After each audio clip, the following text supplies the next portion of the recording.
I'm going to show you how you can recover permanently deleted photos on iPhone. First off, if you have deleted your photo in the past 30 days, it will still be in the recently deleted photo, in which case you can recover it. So if you go to the photo gallery here, photos, and then you can see recently deleted here, you might need to open this with a Face ID. So let me just open this with my Face ID here.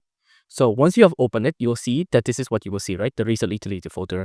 If you want to actually restore this, just tap on select like this, pick the one you want to recover, and then click on the three dots down here, and then you want to tap on recover like this, and then tap on recover like this.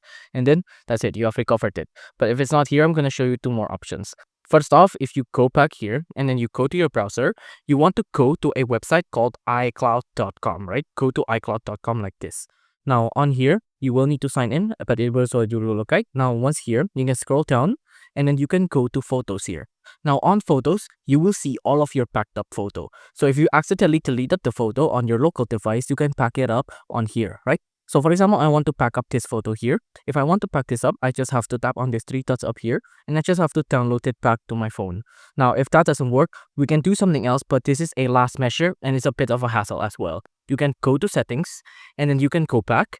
And then on iCloud here, you want to make sure that you have a backup here, right? So iCloud backup, make sure you have an iCloud backup. Now, if you have an iCloud backup, you're going to go back here and we're going to go to settings and then we're going to search up something called reset like this, right? You want to reset your iPhone. You want to go to reset all settings here. Now, on reset all settings, you want to tap on erase all content and settings, and this will erase all of your iPhone. And then you can restore the iPhone with the backup you got earlier, and that will immediately restore all of the photos and all of the videos in that prior backup. Although, again, this is a bit of a hassle, and then you will need an older backup with it as well, and you need to be sure that the photo you're trying to recover is in that backup as well.